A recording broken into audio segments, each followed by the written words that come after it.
Hello friends, आज की class में 5 और 6 अगस्त को जो कुमार गुरु सर के द्वारा आपकी फूल पत्ती वाली क्लास करवाई गई है, तो इसका हैंड रिटन नोट्स के रूप में मैं रिवीजन करवा रही हूँ। तो ये क्लास है वो आपके आने वाले एग्जाम्स के लिए वेरी इंपॉर्टेंट होने वाली है, तो प्लीज़ लास्ट तक क्लास को देखना है। चलो क्लास की शुरुआत करते हैं क्वेश्चन नंबर 1 से। यूएसए के राष्ट्रपति पद की उम्मीदवार बनने वाली पहली श्वेत और पहली दक्षिण एशियाई महिला कौन है? तो इनका नाम है कमला हैरिस। तो कमला हैरिस है, ये वर्तमान में यूएसए की उपराष्ट्रपति है और अब राष्ट्रपति के चुनाव की पहली दक्षिण एशियाई महिला उम्मीदवार है वो बनी है। तो यूएसए के अंदर 2 पार्टियां हैं, एक तो डेमोक्रेसी पार्टी है और सेकंड है रिपब्लिक पार्टी।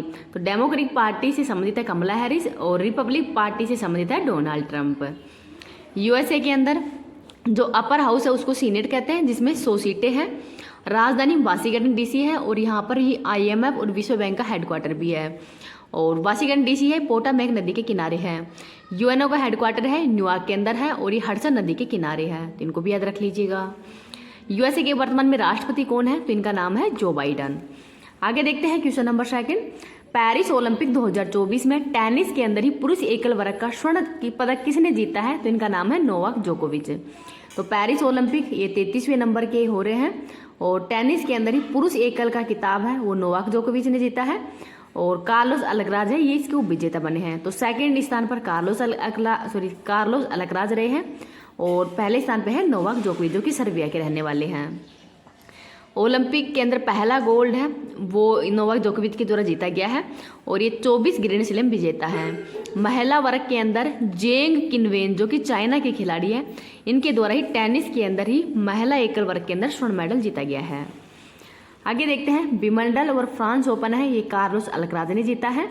सबसे उम्रदराज खिलाड़ी ग्रैंड स्लैम के अंदर ही रोहन बोपन्ना है। पेरिस ओलंपिक के अंदर पहला पदक मनु भाकर ने जीता है।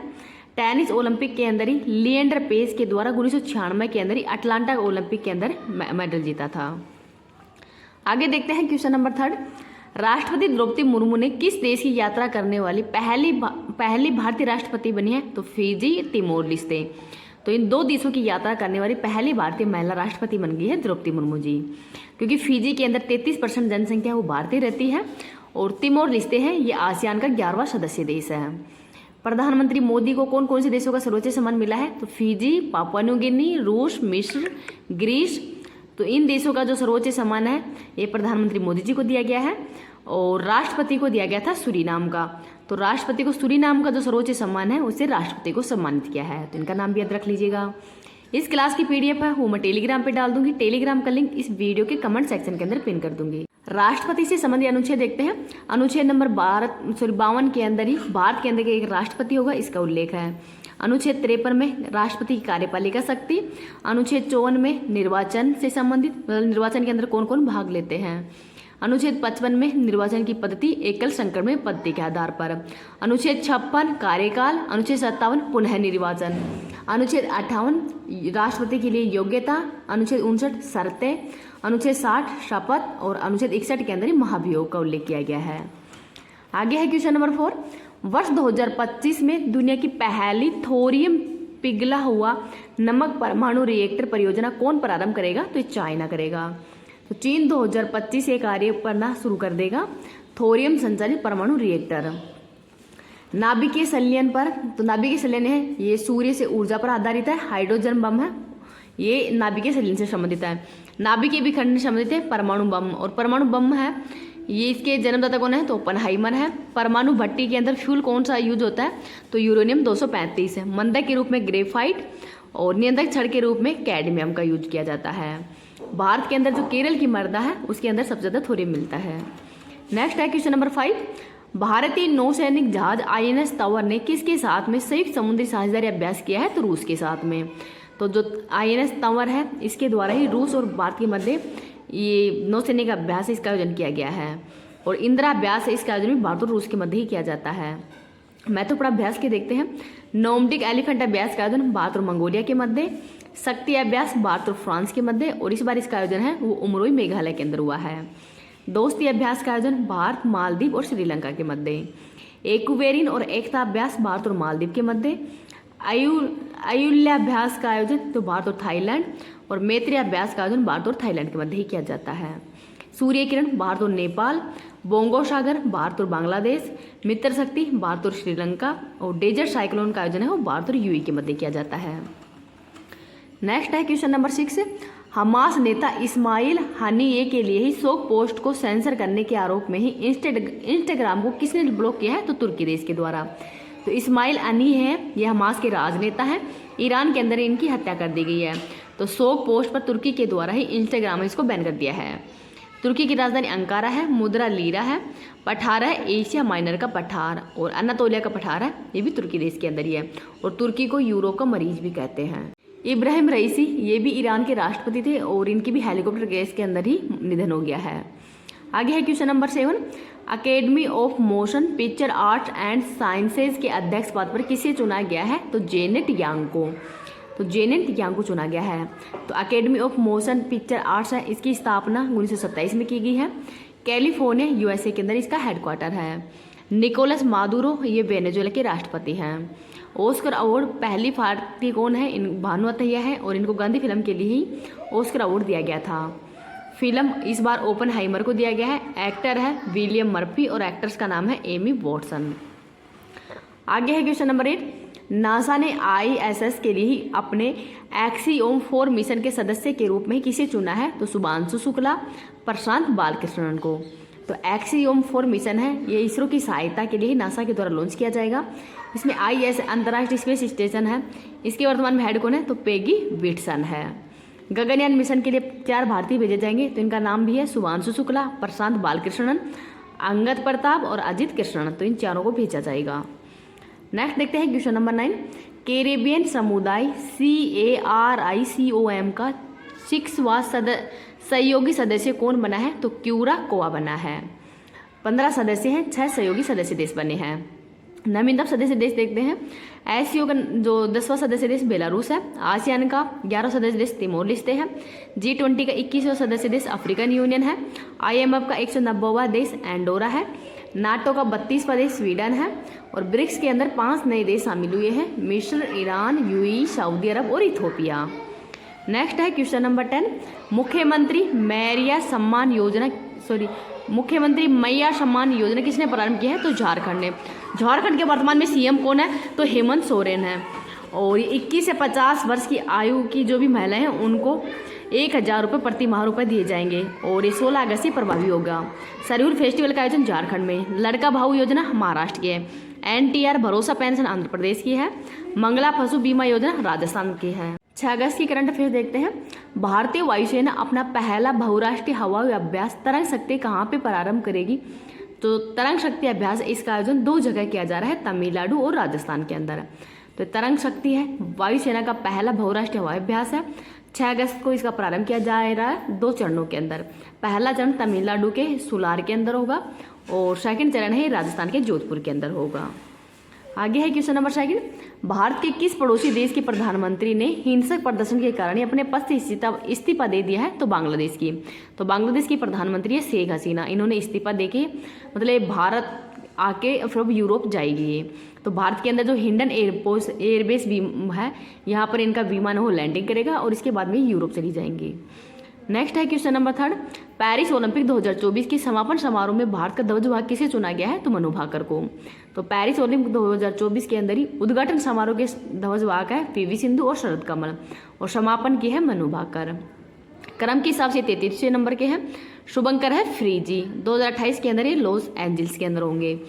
USA की धावक है नोवा लाइन्स, तो इन्होंने गोल्ड जीता है, और 0.005 सेकंड से ही थॉम पर्सन है, ये क्लोज्ड मैच मतलब ये सेकंड स्थान पर इनको रजत मेडल मिला है, और जबकि नोवा लाइन्स है इनको गोल्ड जीता गया है इनके द्वारा। आगे है क्वेश्चन नंबर 4, दिवंगत नृत्यांगना यामिनी कृष्णमूर्ति का संबंध किससे है? तो भरतनाट्यम, कुचिपुड़ी और उड़ीसा नृत्य से संबंधित है, लेकिन मेन तो 2 ही है, भरतनाट्यम और कुचिपुड़ी। इनका निधन है वो 3 अगस्त 2024 को हुआ है। जन्म 1940 के अंदर हुआ था। इनकी ऑटोबायोग्राफी का नाम है ए पैशन ऑफ डांस। 2016 के अंदर इनको पद्म विभूषण अवार्ड दिया गया था। आस्थाना नृत्यंगी, ये इनको मान्यता दी गई है। शास्त्रीय नृत्य तो ये 8 है। सबसे पुराना है भरतनाट्यम, और सबसे नवीनतम है सत्रिया। तो सत्रिया है ये असम का है। क्वेश्चन नंबर 5 देखते हैं। भोटो यात्रा का संबंध किससे है? तो नेपाल से। तो रतन जडित बनियान ये भोटो है और ये देवता महेंद्र जो नाथ है उनको समर्पित है। नेपाल की राजधानी काठमांडू है। प्रधानमंत्री केपी शर्मा ओली। पर्यटन राजधानी पोखर है। आगे देखते हैं क्वेश्चन नंबर 6। उष्ण कटिबंधीय तूफान डेबी ने कहाँ पे तबाही मचाई है? तो यूएसए में। और ये तूफान डेबी है ये कहाँ पे टकराएगा? तो यूएसए के फ्लोरिडा के अंदर टकराएगा और यहाँ पर बाढ़ की स्थिति हो बनने वाली है। रेमल चक्रवात का नाम ओमान ने दिया है और रेमल का अर्थ होता है रेत। नेक्स्ट है क्वेश्चन नंबर 7। वर्ष 2023 में ही भारत का दूसरा सबसे बड़ा एलएनजी आपूर्तिकर्ता कौन है? तो यूएसए। नेक्स्ट है क्वेश्चन नंबर 8। केंद्र सरकार ने 8 लेन वाले राष्ट्रीय हाई स्पीड रोड कॉरिडोर को कहाँ बनाने की मंजूरी दी है? तो महाराष्ट्र के अंदर। KHIRCT लॉन्च करने की घोषणा किसने की है? तो कर्नाटक सरकार ने। और कर्नाटक के वर्तमान में सीएम है सिद्धरामैया और वर्तमान में गवर्नर है थावरचंद गहलोत। आगे देख लेते हैं क्वेश्चन नंबर 10। केंद्रीय गृह मंत्री श्री अमित शाह ने ई साक्ष्य, न्याय सेतु, न्याय श्रुति और ई समन ऐप ये कहाँ पे लॉन्च किया है? तो चंडीगढ़ के अंदर। तो 1 जुलाई 2024 को इसको लॉन्च किया गया है और इसी दिन 3 आपराधिक कानून है वो भी लागू किए जाएंगे। तो ये गृह मंत्री अमित शाह जी के द्वारा ये लॉन्च किए गए हैं। तो इनका नाम हो भी याद रख लीजिएगा। आज मैंने थोड़े लल्लन टॉप क्वेश्चन हैं वो भी थोड़े कम शामिल किए हैं और जो सर के द्वारा जीके जीएस की जो क्लास करवाई जाती है वो भी मैंने शामिल थोड़ा नहीं किया है क्योंकि मैं थोड़े कल से यहाँ बिजी थी। हमारे घर में ही मतलब दादा ससुर जी हैं उनकी डेथ हो गई है, इस वजह से मैं क्लास भी कंप्लीट नहीं लिख पाई और कल की क्लास रिकॉर्ड भी नहीं कर पाई थी। तो आज इतने ही क्वेश्चन मैंने लिखे हैं। कल से आपकी क्लास को कंप्लीट रिविजन उसका हो जाएगा। जितने भी सर के द्वारा जनवरी से जुलाई तक की, क्योंकि जनवरी से जुलाई तक की वैसे तो करंट अफेयर्स की क्लास मैंने आपको करवा ही चुकी हूँ, लेकिन फिर भी सर के द्वारा जो करवाई जा रही है वो क्लास भी मैं कल से आपकी कंटिन्यू आती रहेगी और जीके जीएस की भी।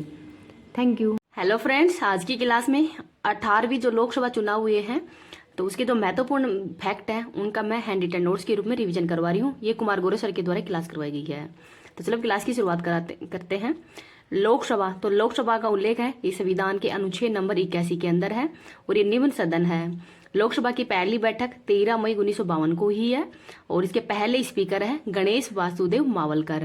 और जो 17वीं लोकसभा है ये भंग हो गई है और इसको भंग करने वाले कौन है? तो राष्ट्रपति। और राष्ट्रपति किस अनुच्छेद के तहत भंग करते हैं? तो अनुच्छेद नंबर 85 के तहत। वर्तमान के अंदर लोकसभा के अंदर 552 सीट है, 552 सीट थी लेकिन वर्तमान में 543 सीट है। जो 2 एंग्लो इंडियंस हैं इनकी सीटों को समाप्त कर दिया गया है 104वें संविधान संशोधन के तहत ही। कार्यकाल 25 वर्ष का है और आपातकाल के समय एक बार में 1 वर्ष के लिए ही इनका कार्यकाल है वो बढ़ा सकते हैं। तो इनको भी याद रख लीजिएगा। टोटल 543 सीटों के लिए चुनाव हुआ है जिसमें 1 सीट है वो निर्विरोध ही जीते गए हैं, जिसमें सूरत के जो मुकेश दलाल है वो निर्विरोध जीते हैं। और 542 सीट पर जो बहुमत है वो टोटल 272। तो अगर 272 जिस भी पार्टी को मिले हैं वो बहुमत की सरकार बन जाएगी। चुनाव तिथि 19 अप्रैल से 1 जून 2024 तक है और ये 7 चरणों के अंदर चुनाव हुए हैं। 44 दिन तक ये चले हैं। मतगणना 4 जून 2024 को हुई है। 18वीं लोकसभा सरकार बनेगी तो ये लोकसभा के मतलब कब शपथ लेंगे प्रधानमंत्री? तो 9 जून 2024 को। पिछली बार 2019 के अंदर ही 23 मई को नतीजे आए थे और 30 मई को शपथ ली थी। शपथ का उल्लेख है ये अनुसूची नंबर 3 में है और प्रधानमंत्री होगा तो इसका उल्लेख है ये अनुच्छेद नंबर 74(1) के अंदर है। कुल मतदाता कितने हैं भारत के अंदर? तो 96.8 करोड़ है, जिसमें पुरुष मतदाता है 49.7 करोड़ और महिला मतदाता है 47.1 करोड़। पिछली बार से 7.2 करोड़ है वो नए मतदाता है इस बार जुड़े हैं। मतदान में भागीदारी तो 64.2 करोड़ है, यही लोग मतदान के अंदर भाग लिए हैं जो कि विश्व रिकॉर्ड बना है, जिसमें महिलाओं की भागीदारी है 31.2 करोड़ की। प्रतिशत में तो इस बार 65.79% ही मतदान है वो हुआ है जो कि पिछली बार से कम है। कम होने का कारण है भीषण गर्मी। मैक्सिमम वोट है ये लक्षद्वीप के अंदर पड़े हैं 84%, सेकेंड स्थान पर है असम। और मिनिमम वोट है ये बिहार के अंदर पड़े हैं 56%, उत्तर प्रदेश में 57% बने हैं। तो इनको भी याद रख लीजिएगा। तो इनमें मिनिमम है वो बिहार के अंदर सबसे कम वोटिंग हुई है और सबसे ज़्यादा हुई है लक्षद्वीप के अंदर। इस क्लास की PDF है वो टेलीग्राम पे डाल दूंगी। टेलीग्राम का लिंक इस वीडियो के कमेंट सेक्शन के अंदर ही पिन कर दूंगी। राजस्थान के अंदर टोटल वोटिंग है ये 61.5% हुई है और 65.79% इसमें महिला है 65.80%, मेल है 65.80 और फीमेल है 65.78। तो ये फीमेल की वोटिंग है और मेल की है 65.80। एनडीए तो बदल दो है, एनडीए नेशनल डेमोक्रेटिक अलायंस, तो इसमें बीजेपी है वो एनडीए की है और कांग्रेस है ये इंडिया की। तो इसमें ये जो एनडीए है इसमें 41 पार्टी है, जिसमें बीजेपी को इस बार 240 सीट मिली है और टीडीपी को 16 और जेडीयू को 12 मिली है। इंडिया में Indian national development inclusive alliance, तो इसमें मेन पार्टी हो कांग्रेस है और इस बार कांग्रेस को 99 सीट मिली है।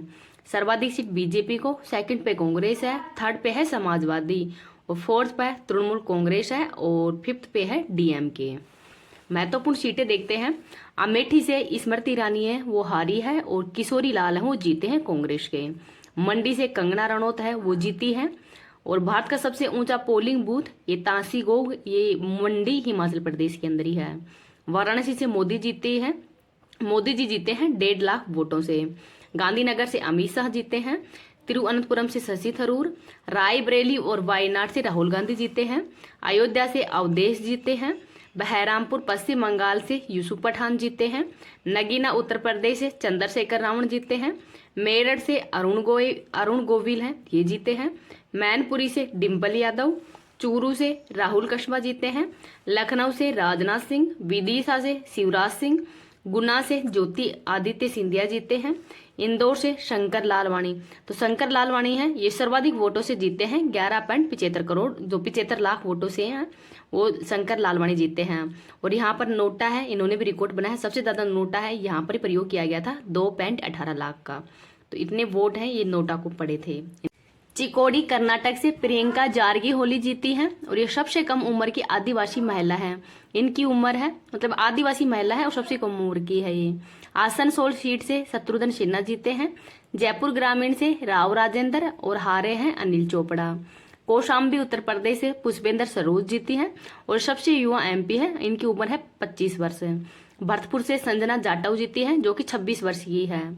सबसे कम अंतर से जीतने वाले उम्मीदवार कौन है, तो रविंद्र दत्ताराम है और ये महाराष्ट्र से जीते हैं। तो महाराष्ट्र मुंबई से ये सबसे कम वोटों से जीते हैं, तो इनका नाम भी याद रख लीजिएगा।